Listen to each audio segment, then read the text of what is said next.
vamos fazer uns 5 minutinhos, ou 10, né? Vamos abrir a votação, e aí a gente volta para trabalhar sobre as lesões causadas, né, pela eletricidade, pelo calor e pelo frio, tá ok? Que tudo isso está no edital de vocês para a Polícia Científica do Paraná. Então, cumprindo o nosso compromisso, vamos iniciar a nossa aula, falando sobre noções de tanatologia forense. Então, o que é a tanatologia forense? A tanatologia é uma parte da medicina legal que trata da morte, dos fenômenos a ela relacionados e da legislação que lhe é concorrente. Então, tudo o que ocorre com o corpo humano após o óbito, após o momento em que cessar as atividades vitais do nosso corpo, quais que serão as reações, o que vai acontecer com esse indivíduo. Isso é o objeto da nossa aula de hoje. E também o estudo da cronotagnósia.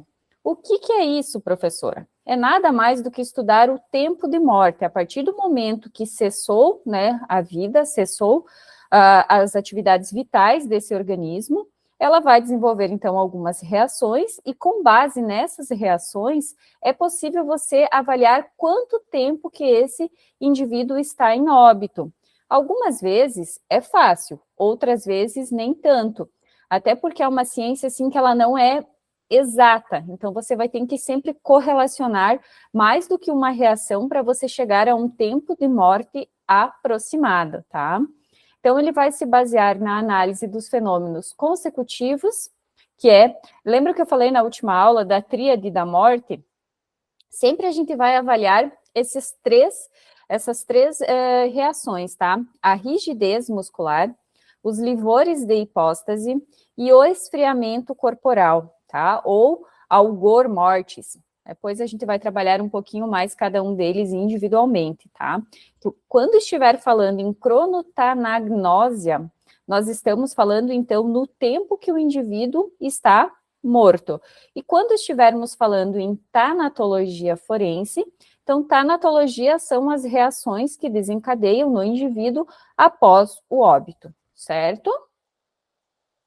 E os fenômenos cadavéricos, eles são divididos, quando a pessoa entra em óbito, então, ocorrem os fenômenos cadavéricos, e eles podem ser classificados em 4 tipos, tá?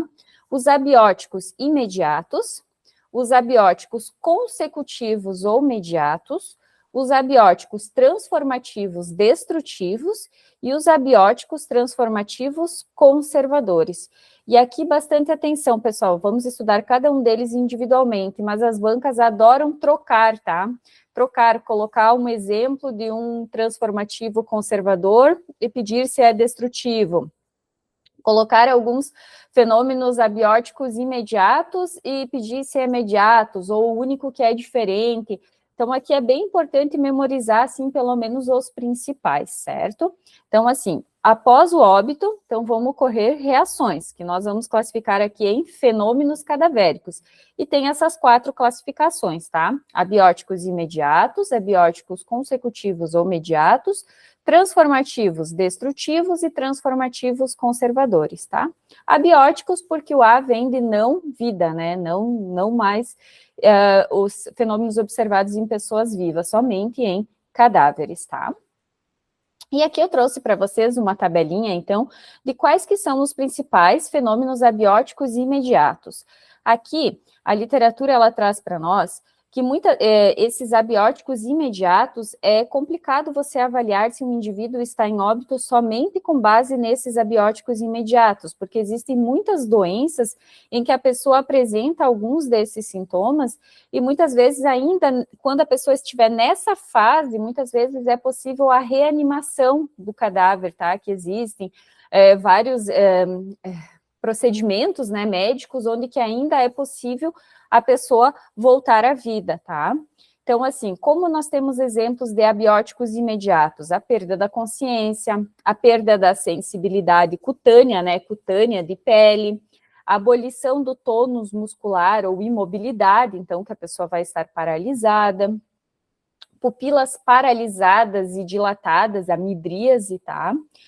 Relaxamento dos esfíncteres, Então, se a pessoa estiver, vai ter, às vezes, liberação de fezes, de urina, tá? Porque os esfíncteres, eles vão se abrir. Cessação da respiração. Então, nessa parte, você vai verificar que não vai mais estar ocorrendo os movimentos do diafragma, né? De inspiração e expiração. Muitas vezes, até as pessoas que prestam os primeiros socorros, né, elas colocam sempre, às vezes, algum anteparo, um espelho aqui para ver se tem algum sinal, né, de respiração nas narinas, né. Cessação da circulação, então a pele já vai adquirindo uma palidez, ela vai ficando mais clara, tá? Então, esses são os abióticos imediatos. A pessoa morreu, os primeiros sintomas são esses, tá? Mas aí sempre lembrar disso, que não é possível você fazer uma avaliação somente com base nesses, tá? Por isso que até vocês lembram que quando a gente estudou lá a parte do Código de Processo Penal, que eles pedem para que a necrópsia seja realizada pelo menos 6 horas após o óbito. Por quê? Porque é após 6 horas, então, que você vai poder fazer uma análise mais correta, né? Porque nessa parte aqui pode algumas doenças acabar atrapalhando, né, interferindo, e às vezes a pessoa não esteja em óbito, tá? Então, com base nisso, em vários estudos e tal, que se pede para que a necrópsia, né, seja 6 horas. Mas, lógico, né, tem aquela exceção quando os sinais externos, né, tipo, você observar o cadáver está, assim, com a cabeça separada, está com ferimentos de grande extensão, um acidente de trânsito, assim, onde a pessoa teve membros arrancados e tal, aí você já sabe que não tem a necessidade de esperar 6 horas. Agora, quando a vítima, ela não apresenta sinais externos no cadáver, se espera 6 horas em decorrência disso, tá? E aí nós temos os fenômenos abióticos consecutivos ou mediatos, tá? Que a gente chama de LAR, tá? Pegam a primeira letrinha aqui de cada um deles, né? Do L, do A e do R, para vocês lembrar, que é o LAR, a tríade da morte, tá? Que a gente normalmente avalia o tempo de morte com base nesses 3 elementos, tá? Que é o livor mortis, ou as manchas de hipóstase, tá? Que são aquelas manchas violáceas que se depositam em decorrência da força de gravidade, tá? O algor mortis, que nada mais é do que o esfriamento corporal, né, que o cadáver tem a tendência de equilibrar, né, a temperatura do cadáver com o ambiente, né, então vai muitas vezes descendo, tá, a temperatura. Em algumas situações até é possível subir de início, tá, porque é sempre buscando o equilíbrio corporal. O rigor mortis, que nada mais é do que a rigidez cadavérica. Então, lembrem esses 3, tá, que são os abióticos consecutivos ou imediatos que mais são utilizados para fazer a avaliação do tempo de morte, tá? Nós temos aqui também o espasmo cadavérico, né, que é uma situação em que a pessoa ela desenvolve uma rigidez generalizada, abrupta, e normalmente ela fica paralisada na posição em que ela estava no momento do óbito, tá? E a desidratação ou evaporação tegumentar, né? Ou a perda de água da pele, tá? Então, vamos começar aqui falando sobre o livor mortis, ou as nossas manchas de hipóstase, tá? As hipóstases, então, elas podem surgir 30 minutos após o óbito. Então, a pessoa entrou em óbito, né? A gente vai 30 minutos após, já será possível encontrar hipóstase, tá? Que seriam as manchinhas, né? Aquelas manchinhas violáceas, assim, que vão começar a surgir na pele. Mas os livores mesmo, que é quando começa a formar as placas, elas surgem habitualmente entre 2 e 4 horas. E elas se fixam definitivamente no período de 8 a 12 horas após a morte. Isso aqui é importantíssimo, tá, pessoal? Esse período a partir de 8 horas, de 8 a 12, que essas manchas de hipóstase, elas estão fixas. Por que que isso é importante? Porque após esse período, se um cadáver for modificado de posição, a equipe de perícia vai saber, porque, por exemplo, o cadáver vai estar em decúbito ventral, por exemplo, né, com a barriga tocando o solo, só que os livores de hipóstase estão na região das costas, na região dorsal. Quando a equipe de perícia chega num local desse, já de cara ela vai ver que esse cadáver ele foi modificado de local. E o que que isso indica para nós? Que esse é um local de crime não mais idôneo, porque ele já foi modificado, inclusive o cadáver foi modificado da sua posição, tá? E após 12 horas, então, essas manchas de hipóstase, elas vão ser fixas, tá? Lembram disso, que isso é bem importante, tá? Então, e elas são originadas pela deposição do sangue nas partes de declive, passando a atuar apenas pela força do gravidade. Então, por exemplo, quando você tiver um enforcado, tá? Um enforcado de suspensão completa, aonde que vão estar essas manchas de hipóstase? Estarão principalmente na região dos membros inferiores, né? Nas pernas, nos pés, porque será a parte que estará mais em relação ao solo, né? Se o indivíduo ele estiver em posição ventral, né, com a barriga deitada sobre o solo, vai estar as manchas de hipóstase na região ventral. Se ele estiver em decúbito lateral, vai ser a lateral que estiver tocando o solo, tá? Então, sempre a região que vai estar em relação, tipo, tocando o solo ou próximo ao solo, que é onde que vai se depositar, tá? E como que a gente faz para ver, por exemplo, se é uma mancha de hipóstase ou se é uma equimose? Porque vocês lembram na última aula que a gente estudou e que tinham as equimoses, né? Que elas são formadas, né? Pela infiltração de sangue nas malhas do tecido. E é bem simples, você vai ter que tocar o cadáver, tá? Quando você tocar o cadáver, que você fizer uma compressão digital, tipo, você vai apertar o braço da pessoa ou as costas, aonde que tá, ela vai momentaneamente ficar clara, essa mancha, e daí já vai retornar para a coloração que ela está, que a regra é que elas são violáceas. No caso da equimose, se você fazer uma compressão digital, não mudará a cor, ela continuará violácea, então você sabe que aquela, então, é uma equimose. Já em relação às manchas de hipóstase, quando você fizer esse procedimento de compressão digital, você vai verificar que ela vai mudar momentaneamente de cor, tá? Lembram também que na última aula, quando a gente falou sobre as asfixias, eu comentei para vocês que no caso das asfixias causadas por monóxido de carbono, normalmente as manchas de hipóstase, elas apresentam uma coloração diferente, né? Que elas têm uma cor mais de vermelho cereja, um vermelho mais rosado, ela apresenta uma coloração mais avermelhada.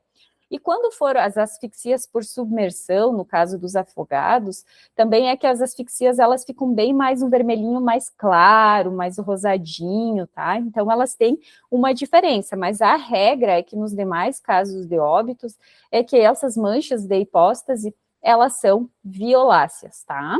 Então, disso aqui, o que é importante vocês lembrar? É quando elas surgem, tá? Que elas surgem a partir de 30 minutos, tá? Que elas se fixam a partir de 8 a 12 horas, né? E que se um cadáver for modificado após esse período, será possível observar com base nas manchas de hipóstase, tá? Além disso, também o que é, né? Pela deposição do sangue nas manchas em declive, e a regra é que a coloração delas são violáceas, certo? Aqui eu trouxe para vocês, então, condições que antecipam a formação e difusão dos livores, tá? E as condições que retardam, tá? Isso tudo sempre vai ter muita interferência desses fenômenos, vai ter a relação com o ambiente, tá? Porque se estiverem uma temperatura com um ambiente muito alta, vai antecipar o aparecimento dessas manchas dos livores, tá? Das manchas de hipóstase, tá? Porque o calor, ele também vai antecipar todos os demais fenômenos, porque vai iniciar a putrefação, os efeitos da putrefação antes também, tá? Então, assim, o calor, ele vai aumentar, tá? A morte rápida, sem perda sanguínea, tá? Essas mortes abruptas, às vezes no acidente também. As asfixias, tá? São situações, então, que antecipam a formação e difusão dos livores, tá? E condições que retardam, então, temperaturas baixas, anemias, quando a pessoa perdeu muitos líquidos, né? Diarreias, vômitos, tá? Às vezes, algumas questõezinhas, quando elas têm um aprofundamento um pouco maior, eles cobram isso, tá? Aí a professora já deixou tabelado para vocês. Agora vamos falar sobre o algor mortis, ou o esfriamento corporal. É sempre importante a gente saber os sinônimos, tá? Porque a banca gosta de brincar com isso, tá? Então, a superfície corporal, ela é importante no controle termorregulador, né? A temperatura do núcleo central do nosso organismo é em torno de 37 graus Celsius, né? E a velocidade do esfriamento, ela vai depender de vários fatores, por exemplo, a temperatura, né, bem importante, porque se a gente pensar na temperatura que nós temos hoje, aqui na nossa região sul, está mais frio, mas lá no Nordeste está 30 e poucos graus, né? Então, as condições ambientais, elas interferem muito, tá? Alterações, né, do meio ambiente, se a pessoa está com muita vestimenta, se ela está com pouca vestimento, o panículo adiposo ou a obesidade, que fala o tamanho da pessoa, né, se é um adulto, se é uma criança, esforços físicos antes disso, se a pessoa estava praticando atividade física ou não, tudo isso vai interferir nos mecanismos, tá, do esfriamento corporal, tá? Importante sempre que as questões, quando elas restringem ou quando elas generalizam muito, desconfiam, tá? Porque, por exemplo, o cadáver de um adulto, ele vai esfriar diferente do de um idoso e de uma criança, porque a idade, tipo assim, a compleição física de uma pessoa, as doenças que a pessoa tiver, também podem interferir, tá?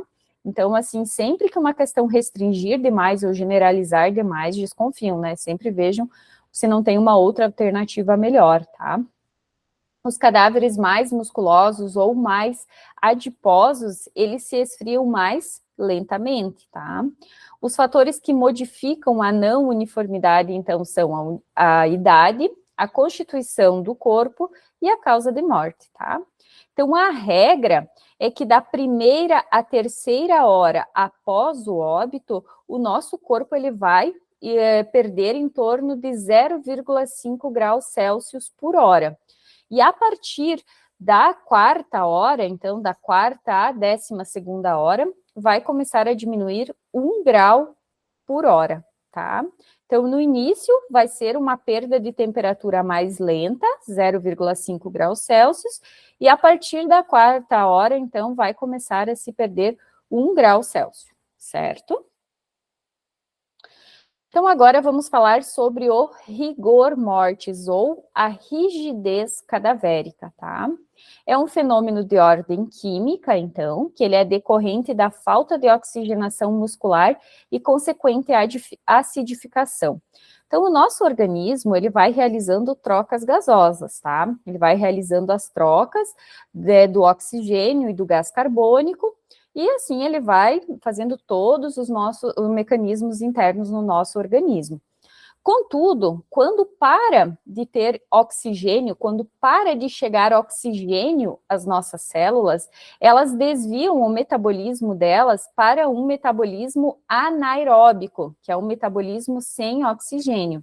E quando ela faz essa mudança de mecanismo, sendo o mecanismo anaeróbico, como resultado, ele vai ter a produção de ácido lático.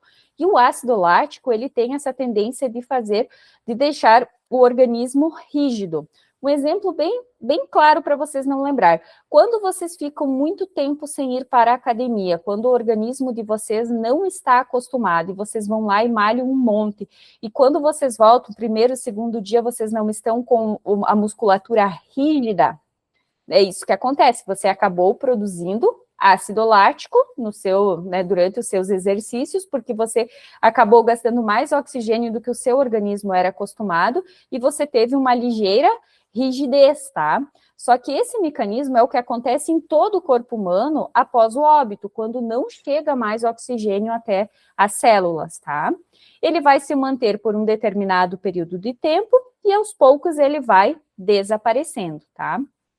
Então, ocorre uma acidificação ou uma fermentação celular, como pode ser chamado também, né, que é esse desvio para o mecanismo anaeróbico de respiração celular anaeróbica. Inicia-se entre 1 a 2 horas e atinge o seu máximo de 5 a 8 horas. E ele ocorre sempre de cima para baixo, tá? É crânio caudal. tá? E isso, o que nos diz é a lei de Nisten e Sommer, tá? Inicia, então, na primeira e na segunda hora aqui na região da mandíbula, do pescoço, tá? E vai se estendendo para os demais membros, membros superiores, tronco, pelve e membros inferiores. E desaparece na mesma hora. Então, independente da posição do cadáver, a rigidez vai sempre ocorrer crânio-caudal, tá?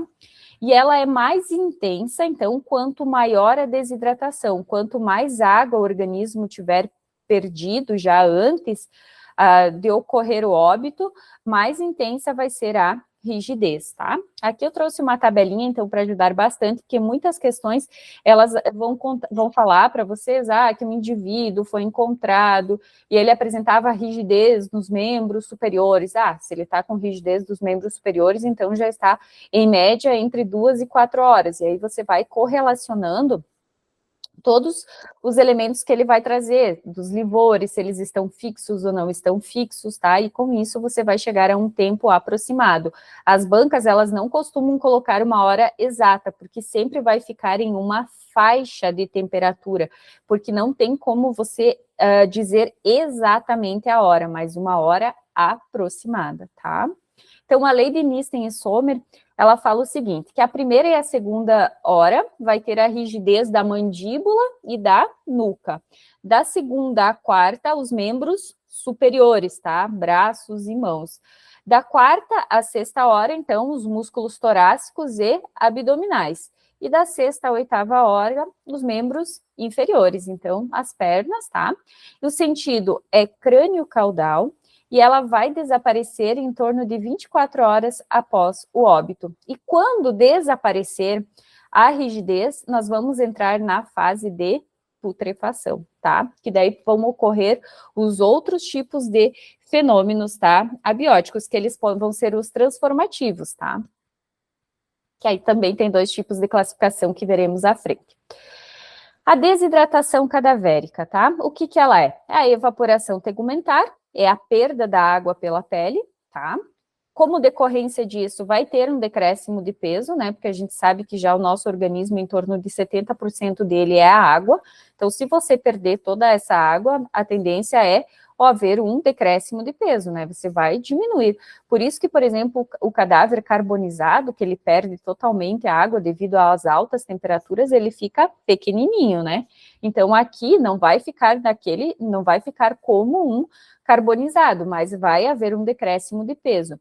Vai haver o pergaminhamento da pele, né? Porque você não vai ter a água que vai manter as estruturas da pele, né, lisas, então vai começar a haver aquele enrugamento, tá? Vai ter o dessecamento das mucosas, né? Elas vão ficar secas, tá? Modificação dos glóbulos oculares, tá? Que é também, né, tudo em decorrência da perda de água. E tem 2 sinais bem característicos e que gostam muito de cair em provas, tá?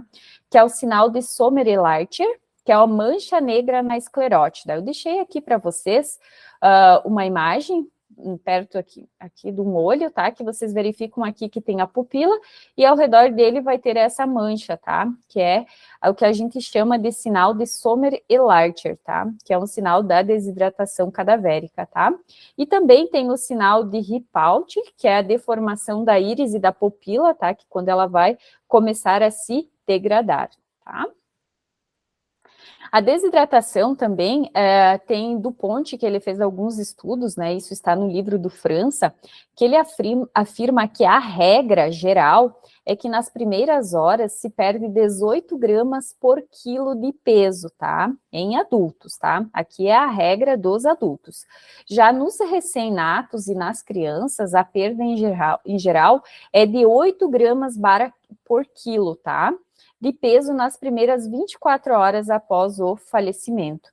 E só que assim, né, como todos os demais elementos, tá, esse fenômeno, ele varia de um indivíduo para indivíduo, de acordo com o tipo de morte e com as condições ambientais, tá? E agora nós vamos falar sobre o espasmo cadavérico. Esse aqui, ele é raro, Existem alguns artigos científicos que falam sobre o tema. Eu vi um caso só até hoje sobre isso, que eu vi, nem fui eu que atendi, mas foi um colega, então tive a oportunidade de ver esse espasmo cadavérico, que ele é uma rigidez abrupta, generalizada e violenta, sem relaxamento muscular que precede a rigidez. O indivíduo, ele vai direto para a fase de rigidez cadavérica, tá? E ele vai ficar na mesma posição em que ele estava no momento do óbito. É muito encontrado em casos de acidentes de trânsito, tá? Que o indivíduo, às vezes, ele fica com a mão no volante, ele com a mão no câmbio, e você, para soltar esse indivíduo, é necessário, né, quebrar os dedos, soltar, porque não para, a rigidez, ela continua, ela não termina, sabe? Não tem uma fase, porque vocês viram que ali, depois de 24 horas, a rigidez, ela diminui. Já nesse caso, o indivíduo, ele fica abruptamente rígido, tá? E o importante é que ele registre essa última atitude de vida, tá? Eu já ouvi também e li muitos artigos em que falam nas pessoas que elas são surpreendidas por disparo de arma de fogo também, elas ficam muitas vezes na posição em que elas estavam no momento, tá? E acidentes de trânsito, assim, tem vários elementos envolvidos quanto a isso, que não seriam somente os do indivíduo, mas talvez como susto, alguma coisa psicológica. Ainda tem alguns assuntos sobre o tema, tá? Alguns estudos, tá? Ela é também chamada de rigidez cadavérica cataléptica, estatutária ou plástica, tá? Eu trouxe esses sinônimos porque a banca pode brincar com isso, tá? E também pode ser conhecido como sinal de Kosu, tá? E agora, então, vamos falar sobre os fenômenos abióticos transformativos, tá? Os transformativos, nós temos 3, tá? Que é a degradação celular, que é a autólise, né? Degradação celular por ação de suas próprias enzimas. A putrefação, que é sequencial à autólise e ela tem a ação dos micro-organismos. E a maceração, que ocorre no cadáver quando em meio aquoso, nos afogados também, ou nos fetos no útero da mãe, tá? Então, vamos trabalhar cada uma delas agora. A primeira dela que nós falamos é a autólise, então logo após a morte, cessam com a circulação as trocas nutritivas intracelulares, determinando lise dos tecidos seguida de acidificação, que a gente já estudou, né, que o meio no interior das células após o óbito, ele vai se tornar ácido, tá? Por um aumento de concentração iônica de hidrogênio, né, o nosso H+, lá da química, né, vai ter aumento desse H+, no interior das células e consequente diminuição do pH, ou seja, vai tornar o ambiente ácido. É o mais precoce dos fenômenos cadavéricos, tá? E não há ação de bactérias, tá? As pegadinhas de prova, elas sempre vão falar que a autólise, ela tem a ação de bactérias, e não. A autólise é relacionada com o próprio organismo, tá? Não tem ação de bactérias, de nenhum outro tipo de micro-organismo, tá? É o processo de destruição celular, caracterizado por uma série de fenômenos fermentativos anaeróbicos, tá? Que se verifica a intimidade de célula, motivado pelas suas próprias enzimas celulares, tá? E que levam à destruição do corpo logo após a morte. Então, as nossas células, como a gente já estudou em biologia, é uma máquina incrível, né? Ela tem vários mecanismos de controle, que ela mesma, se ela verifica que a célula ela está com um problema, por exemplo, a célula não está recebendo mais oxigênio, está acidificando muito o meio, ela tem mecanismos próprios de destruição celular, tá? E como várias células vão ficar, tipo, todas as nossas células do organismo vão ficar sem receber oxigênio, elas entram em um mecanismo de autólise, né, um mecanismo próprio de destruição celular, onde que não tem ação de bactérias ou qualquer outro tipo de micro-organismo, certo? E agora nós vamos falar sobre a putrefação, tá? Esse é o segundo exemplo que nós temos aqui. E eu trouxe aqui para vocês uma imagem, tá? Que o cadáver, quando ele é fresco, daí ele vai entrar numa fase gasosa, onde ele vai se tornar mais inchado, que ele vai aumentar de tamanho. Nós vamos ter a parte da decomposição ativa, que é onde que vai começar a ocorrer a decomposição, né, do nosso organismo. A putrefação em si, né, onde que o organismo vai se degradar totalmente, tá? E a esqueletização, que é a última fase, tá? Então, a putrefação, ela é dividida em 4 fases, tá? A primeira é a fase da coloração, a segunda é a fase gasosa, a terceira é a fase colicoativa e a quarta é a fase de esqueletização. Elas ocorrem nesta ordem, tá? Algumas questões, elas simplesmente vão pedir qual que é a ordem, tá? E outras questões é que elas vão dar características e vão pedir em qual fase da putrefação que o indivíduo está, tá? Então, lembrem bem dessas 4 fases: coloração, gasosa, colicoativa e esqueletização, tá? Vamos trabalhar, então, algumas características de cada uma delas, tá?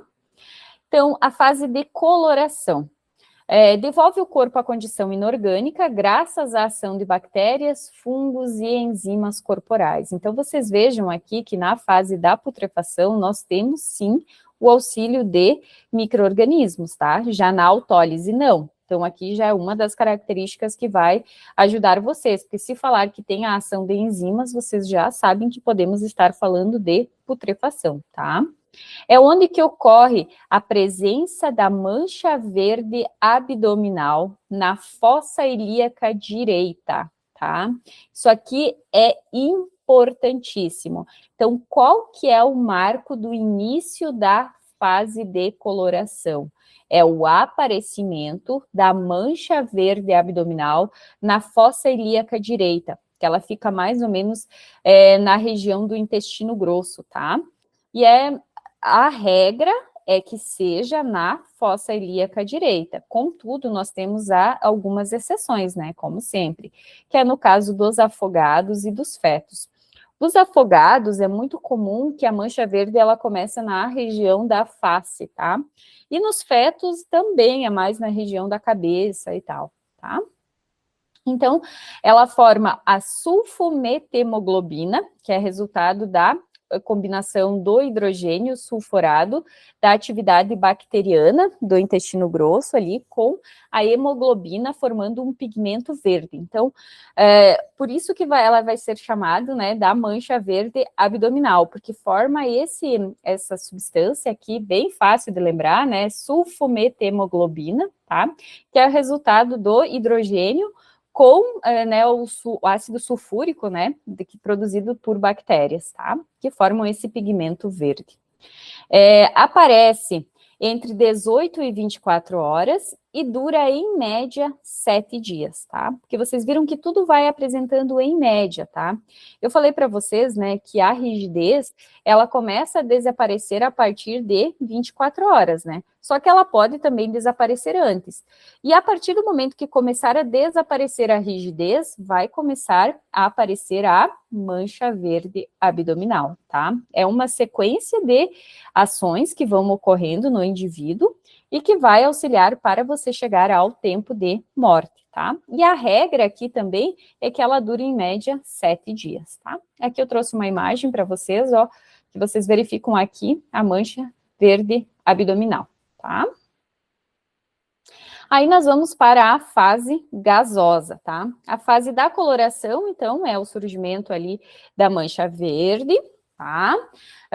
O indivíduo, ele vai continuar, né, ocorrendo os fenômenos de degradação do organismo. Esse período ele pode durar até 7 dias, tá?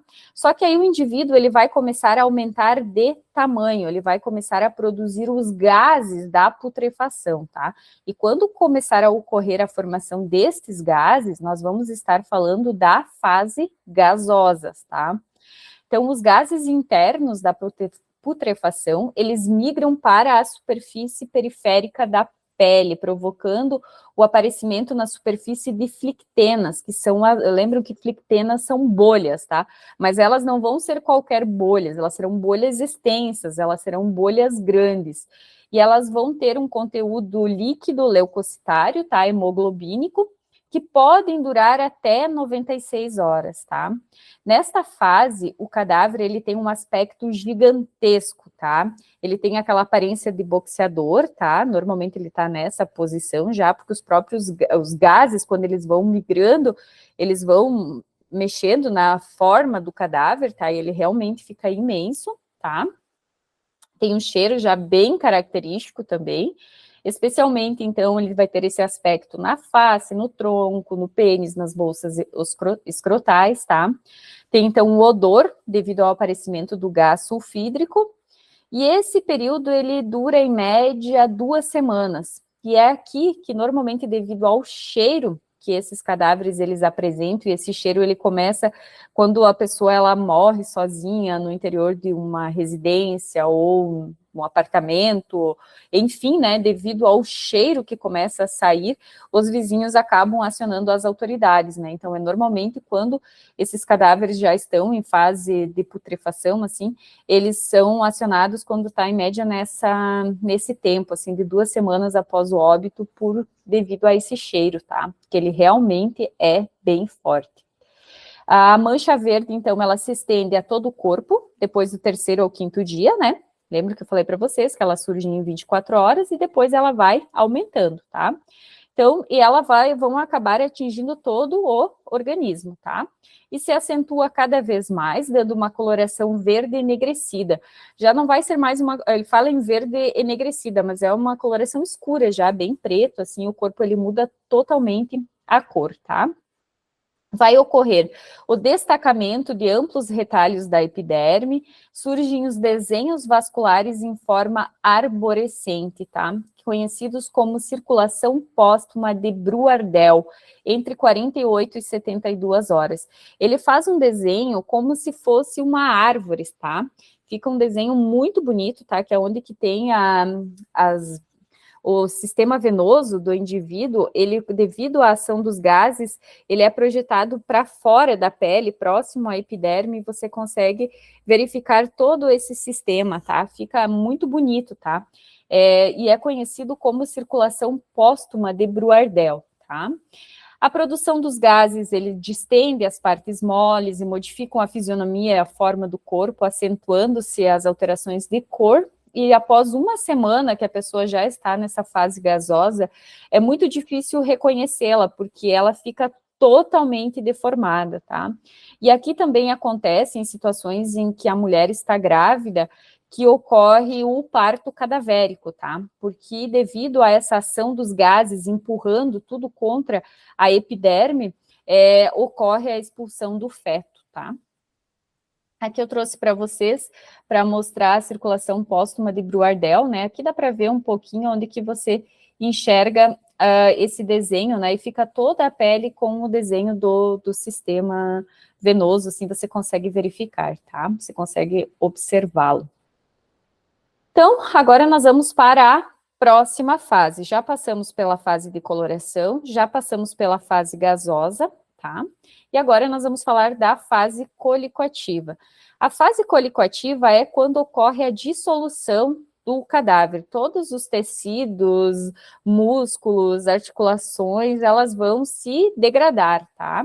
Então, ocorre a dissolução pútrida das partes moles do cadáver pela ação conjunta de bactérias e da fauna necrófaga, tá? Porque daí aqui já vai ter outros organismos, né, agindo. E os gases, eles se evoluem, o odor é fétido e o corpo perde gradativamente a sua forma, tá? Então, dependendo das condições de resistência do corpo e do local onde está inumado, esse período ele pode durar de 1 ou vários meses e inicia 1 semana após o óbito, tá? Então, vocês vejam assim que as fases elas vão ocorrendo meio que simultaneamente, assim, não termina totalmente uma fase para iniciar outra, tá? Mas, e tudo vai decorrer muito, né, das condições ambientais, das condições do indivíduo antes do óbito, tá? Mas, assim, as questões, elas vão normalmente trazer alguma característica, vai pedir da circulação póstuma de Brouardel, ocorre em qual fase? E aí vocês vão lembrar que é na fase gasosa, o aparecimento da mancha verde abdominal é na fase de coloração. Quando ocorre a dissolução pútrida das partes moles? Na fase colicoativa, tá? Normalmente as questões trazem informações assim que seja fácil de identificar em qual fase que está, tá?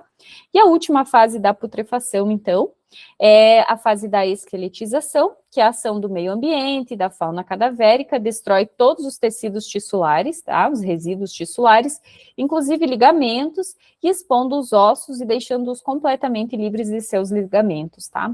Os cabelos e os dentes, eles resistem muito à destruição, tá? Principalmente quando se faz uma exumação depois de um longo tempo, muitas vezes, normalmente os cabelos e as unhas do cadáver estão lá, tá? Vai estar os ossos, as unhas e os cabelos, e o restante das partes do corpo já foram degradadas, tá?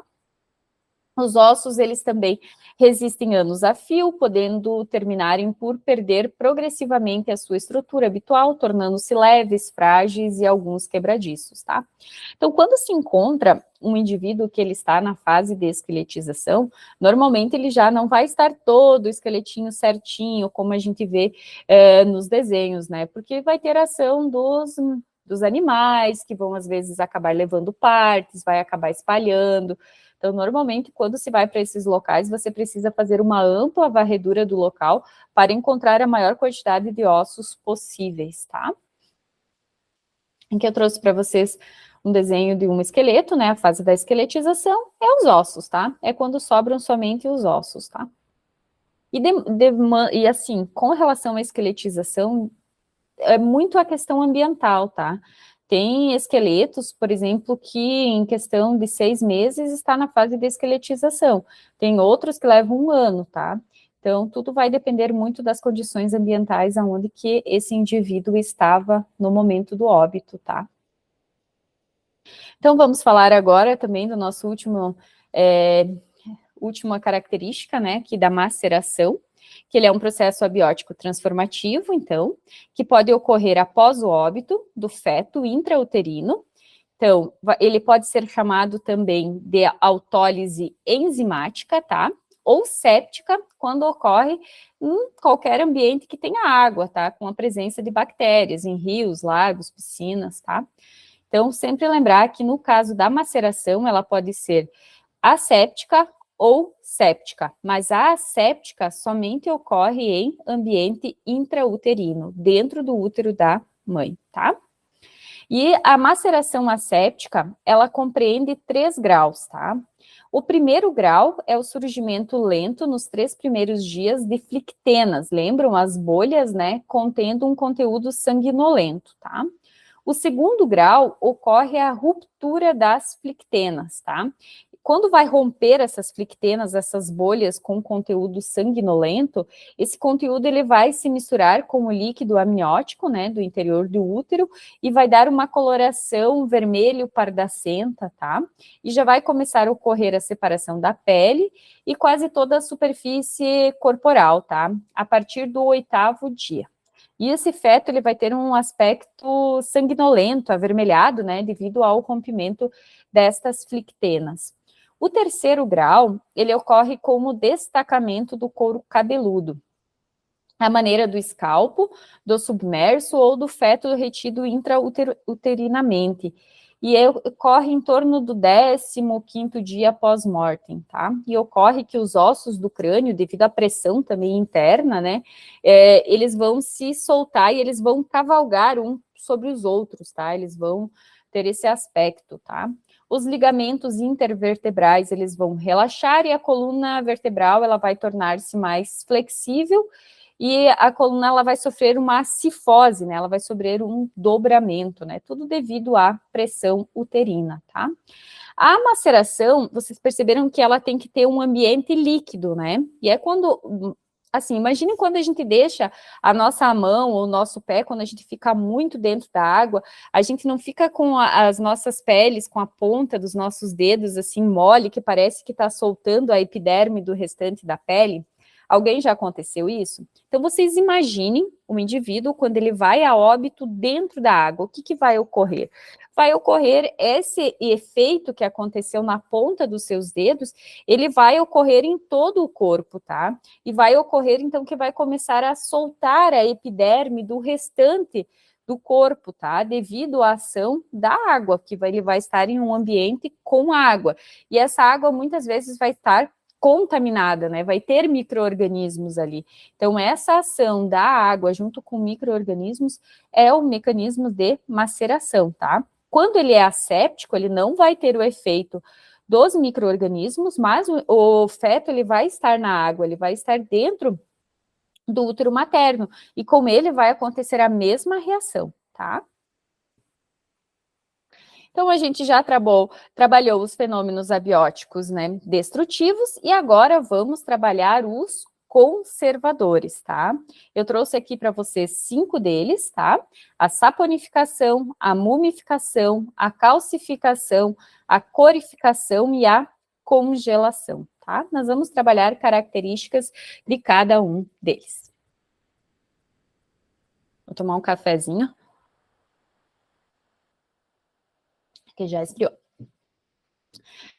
Então, a saponificação, ela também pode ser conhecida como adipoceira, tá? As questões, quando elas querem deixar um pouquinho mais complicada, elas vão trazer o sinônimo adipoceira, tá? Que o que que é? É a transformação da gordura do corpo em uma mistura de gordura e cera.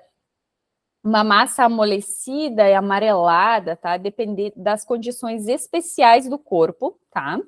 A umidade ambiental e de enzimas microbianas. O corpo ele vai apresentar a transformação, né, dos seus traços fisionômicos, as lesões corporais que a pessoa sofreu, permitindo, às vezes, após muitos anos, uma identificação da causa de morte, tá? Nada mais é do que a múmia de sabão, tá? Em alguns livros traz como termo uma múmia de sabão, porque realmente vai ter um aspecto untoso, amarelado, tá? E para que ocorra esse fenômeno da saponificação, o cadáver ele tem que permanecer em um ambiente úmido, alagado, tá? Inumado em terreno úmido ou pantanoso, tá? Então vai ter que ter esse contato com um ambiente bem úmido, tá? Para que essa transforme tipo, a gordura do organismo em uma cera. Tá? Acho que até eu trouxe aqui uma imagem para vocês, que vocês verificam que tem esse aspecto amarelado, untoso, tá? As questões, em geral, quando elas pedirem sobre esse fenômeno transformador, elas vão colocar algumas características, tá? E é isso, que o cadáver ele vai ter que permanecer em um ambiente úmido, que ele é bem diferente, por exemplo, da mumificação, que não pode estar em um ambiente úmido, tá? E vai ter essa característica amarelada, untosa, tá? Dessa mistura de gordura e de cera. E agora sobre a mumificação. O corpo ele sofre uma intensa desidratação, tá? Para ele desidratar, então ele tem que estar em um ambiente de altas temperaturas, né? A pele ela vai assumir a coloração escura, enrugada, murcha, encarquilhada, tá? O processo inicia pelos dedos das mãos e dos pés, tá? Lábios e ponta do nariz. Olha que interessante, né? É as superfícies onde que estão mais, né? Fica mais em contato, né, com o ambiente, né? Fica bem mais fácil. Então, vai iniciar nessas regiões, transformando as partes moles em uma substância semelhante ao couro, conservando aspectos fisionômicos e físicos, tá? Então, para que ocorra a mumificação, o cadáver ele vai ter que estar exposto a altas temperaturas, ao ar seco, ausência de umidade, farta ventilação, tá? Bem importante ter muita ventilação, causando uma desidratação intensa e impedindo a ação bacteriana. Deixa eu ver aqui a pergunta da Kelly. Que tipo de morte leva a ficar assim? Na verdade, Kelly, não tem muito a ver com o tipo de morte, mas o ambiente aonde a pessoa vai ficar após a morte, tá?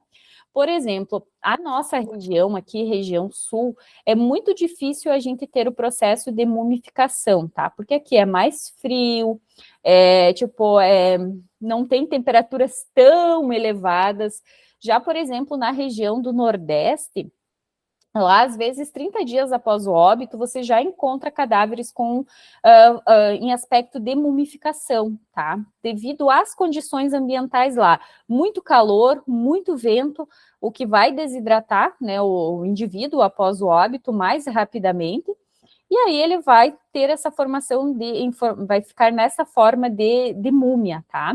A nossa região, por exemplo, é muito comum a gente encontrar já a múmia de sabão, tá? A adipoceira, porque aqui a gente tem muito mais pântanos, mais alagados, é mais frio, o ambiente é mais propício para formar a adipoceira, tá? Entendido? Então, continuando aqui, que eu trouxe para vocês uma imagem, tá? Todas essas imagens eu tiro do site do Malthus, né? Do professor Malthus. Aqui a múmia, tá? E a calcificação caracteriza-se pela petrificação ou calcificação do corpo, tá? Ele ocorre normalmente em fetos intrauterinamente e vem conhecido como litopédio, tá? Que no interior do útero, então, o organismo, ele vai, devido a muito cálcio presente ali, ele vai formar um indivíduo calcificado, tá? Isso se encontra somente intrauterinamente também. Aqui eu trouxe para vocês uma imagem, tá? A corificação, essa aqui ela ocorre em cadáveres que foram acolhidos em urnas metálicas fechadas hermeticamente, tá? Então, tem que ser em urnas metálicas fechadas hermeticamente, principalmente de zinco, tá? E nesses indivíduos, devido às condições que a urna que fica ali em que ocorre a degradação, a putrefação do organismo, ele vai entrar, ele não vai, né, se degradar e ele vai formar tipo uma múmia também, tá? Mas quando é no interior de urnas de zinco, a gente chama de corificação, tá? É só assim, isso cobram às vezes, tipo, bem, é isso, indivíduo no interior de urna hermeticamente fechada, principalmente de zinco, às vezes vai colocar outras substâncias, tá? Aí é corificação. E o último, então, é a congelação. É quando o cadáver ele é submetido a baixíssimas temperaturas e por tempo prolongado, e ele vai se conservar integralmente por muito tempo, tá? Os autores, então, eles consideram que temperaturas de menos 40 graus Celsius pode-se obter uma preservação quase indefinida, tá? Essa questão da congelação, ela trouxe vários questionamentos, tá? E até, acho que foi 2020, é que começou a ocorrer o descongelamento, né, da permafrost, que é aquele solo congelado, né, na região das tundras. E quando começou a ocorrer esse descongelamento, começaram a aparecer cadáveres, e esses cadáveres, eles estavam intactos, tá? Só que, se eles estavam intactos, esses cadáveres, eles poderiam ter micro-organismos, poderiam ter causas de morte que poderiam voltar, por exemplo, eles trouxeram algumas bactérias, algumas coisas que, devido a tão bem conservado que estavam aqueles indivíduos, era um risco muito grande para a humanidade, né? Então, aí entra toda aquela questão ambiental e tal.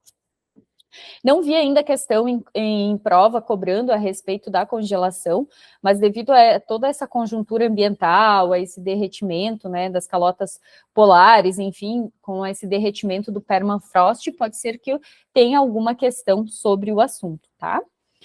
Então, é um elemento, assim, a congelação é deixar o indivíduo congelado. Hoje a gente tem os locais no IML, né, as geladeiras, onde a gente segura indivíduos congelados por longos períodos de tempo, até se conseguir identificar, até, por exemplo, quando são indivíduos que serão doados para universidades. Então, já se mantém o indivíduo dessa forma, tá? Então, ele fica como transformado, né? Ele fica ali, daquela forma, até o momento em que ele será enterrado, né? Certo? Agora eu falei para vocês até então sobre o tempo de morte, né? A gente falou anteriormente que nós temos, principalmente a gente avalia 3 formas, né? Que é o livor, que é o alvor e o rigor, né? Com esses 3, a gente consegue normalmente avaliar o tempo de morte. Só que a literatura, ela traz para nós também que existem outras possibilidades, tá? Então, eu trouxe para vocês mais algumas possibilidades, tá? Que é a crioscopia do sangue, os cristais do sangue putrefeito, crescimento dos pelos de barba, conteúdo gástrico e a entomologia forense, tá? Vou passar rapidamente sobre cada um deles, tá? A crioscopia do sangue nada mais é do que o congelamento do sangue, tá? Então, é o ponto de congelamento, que ele fica entre menos 0,55 a menos 0,57 graus Celsius, tá? E ele tem um valor para afirmar a causa jurídica da morte na asfixia sob submersão, né, que é nos afogados, tá? E indicar a natureza do meio líquido em que ela ocorreu, se foi em água doce ou água salgada, tá? Então, na água doce, a fluidez do sangue, ele acusa um ponto de congelação abaixo do normal, então mais próximo de 0 graus Celsius. E se a causa da morte, então, ela não foi acidental nem suicida, mais criminosa, com posterior inumação do cadáver, lembram quando for o cadáver branco de Parrot, que ele não terá água no interior do seu sistema respiratório? O ponto crioscópico, ele vai parecer invariável, tá? Independente desse indivíduo ele estar em água doce ou água salgada. Então, porque ele não morreu em meio líquido, ele foi jogado posteriormente, tá? Menos 0,55 a menos 0,57, então, porque o indivíduo, ele não se afogou, tá? E o ponto de congelação, quando ele for mais afastado de 0 graus Celsius, é quando a submersão for acidental, ou suicida, ou ocorreu no mar, pois há maior concentração molecular de água salgada ingerida, tá? Então, é só importante você saber que tem essa possibilidade de avaliar, tá? Pelo ponto de congelação do sangue. Eu não penso em questões com um aprofundamento tão grande, mas também pode ajudar depois vocês em uma questão, por exemplo, discursiva, se vocês têm redação, alguma coisa, essas informações, tá ok? Também tem a possibilidade de analisar os cristais do sangue putrefeito, tá? Então, são conhecidos como os cristais DW Rocha-Valverde, tá? São lâminas cristalóides muito frágeis, entrecruzadas e agrupadas incolores, que elas vão adquirir uma coloração azul pela adição, tá? De ferro cianeto de potássio e castanho pelo iodo, possíveis de serem encontradas a partir do terceiro dia, tá? Então, a partir do terceiro dia que o indivíduo está em óbito, até 35 dias, é possível encontrar, então, estes cristais. Então, se você encontrou um indivíduo, né, em óbito, tá difícil pelas características de se identificar qual que foi o tempo de morte, é possível, por exemplo, fazer esse teste, né, para encontrar esses cristais. Então, se você encontrar, então quer dizer que esse indivíduo está em óbito há menos de 35 dias, tá? Se for mais de 35, então você já não consegue encontrar esses cristais de W Rocha-Valverde, tá? Também pode ser avaliado a partir do crescimento dos pelos da barba, tá? Que nas primeiras horas após a morte, os pelos das regiões mentonianas e bucinadoras, tá? Então, região bucinadora, mentoniana, aqui as regiões onde que tem a barba, tá? Elas continuam crescendo à razão de 21 milésimos de milímetro por hora, tá? A banca OCP já cobrou essa informação, tá? No último concurso que teve. Olha, João Paulo, eu não sei, assim, a banca OCP, normalmente, ela cobra coisas relacionadas vai ser um concurso para perícia, ela normalmente cobra redações relacionadas à área pericial ou policial, né? Então, pode ter uma ampla variedade desde tipos de crime, que você pode não escrever sobre algum crime específico, você pode colocar a parte pericial, como ela pode pedir sobre algum tipo específico, sobre violência contra a mulher, ou alguma coisa específica, tipo cadeia de custódia. Eu já vi que algumas bancas andaram cobrando nos últimos tempos sobre a cadeia de custódia, né? Então, é bem importante estar com essas fases, e as fases, a ordem, como ocorre, bem, como é que se diz assim, decorado, né? Não adianta, tem algumas coisas que a gente precisa decorar, né? Então, voltando aqui, então, sobre o crescimento dos pelos da barba, tá? Então, 21 milésimos de milímetro por hora, tá? E segundo Baltazar, conhecida a hora exata em que o indivíduo se barbeou pela última vez, será possível determinar se o tempo decorrido após a morte, dividindo-se o comprimento dos pelos do cadáver, pela constante de 21 milésimos de milímetro, tá? E esse é um método que ele não pode ser utilizado somente ele, tá? É um método de colaboração ao estudo da cronologia da morte que ele pode ser aplicado juntamente com outros métodos, né? Com a análise lá do livor, do alvor e do rigor, e se você tiver mais essa informação, será possível para correlacionar, tá? O conteúdo gástrico é a mesma situação. Hoje não se indica você utilizar somente essa informação do conteúdo gástrico para você avaliar o tempo de morte. Até porque, assim, existem indivíduos onde a digestão é mais rápida, outros é mais lenta. Tudo depende também de qual tipo de alimento que o indivíduo ingeriu antes do óbito, tá? Então, são informações que elas ajudam para correlacionar, mas que elas não podem ser utilizadas individualmente, tá? Então, houve quem pensou que o estômago com repressão alimentar e fenômenos digestivos em fase intermediária poderia sugerir ao perito ter a morte ocorrido entre 1 a 2 horas após a última refeição. Alimentos em fase terminal, então, que já estavam já bem, né, digeridos, então, poderia estar entre 4 e 7 horas, e tendo vacuidade gástrica, então, quando não teria alimentos no interior do estômago, teriam decorridos mais de 7 horas, assim. Serve para correlacionar, né? Só que isso é muito relativo, porque tem que saber o que foi ingerido, né? Como aqui até ele traz para nós, assim, o estado físico do que foi ingerido, o teor lipídico dos alimentos, né? As gorduras, que elas demoram um pouquinho mais para elas serem digeridas, a pressão intragástrica e bulbodenal, a abolida do cadáver e de tono de relaxamento, do esfíncter do pilório. Então, são várias informações, tá? Trouxe, assim, para vocês que elas podem ser relacionadas, tá? Correlacionados, então, o que tem no conteúdo gástrico, mas não pode ser utilizado individualmente para afirmar o tempo de morte, tá? Porque tem várias variáveis envolvidas.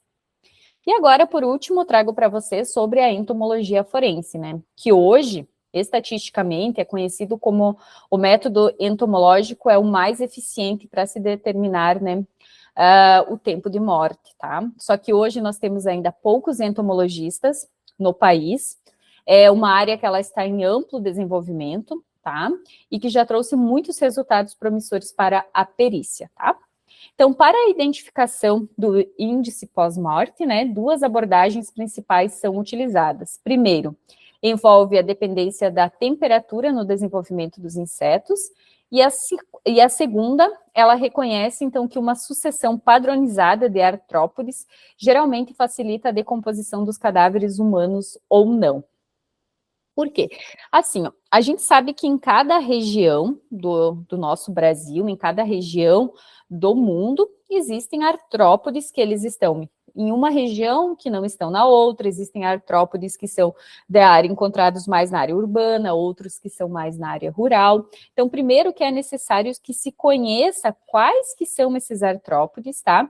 Que sejam mapeados, e a partir disso, com o desenvolvimento deles no cadáver e sua sucessão, né, porque vão ter primeiro, normalmente são as moscas que vão colonizar o cadáver, aí depois vem os besouros, depois vem outros tipos de organismos, tá, que vêm fazer a colonização do cadáver. Então, com base nessa sucessão, com esse tempo, e tendo conhecimento da temperatura do local onde o indivíduo foi encontrado, a temperatura utilizada no desenvolvimento dessas larvas, porque essas larvas, elas são coletadas, tá? São levadas para o laboratório e elas são cultivadas para ver qual que é o tempo para a larva se transformar em indivíduo adulto.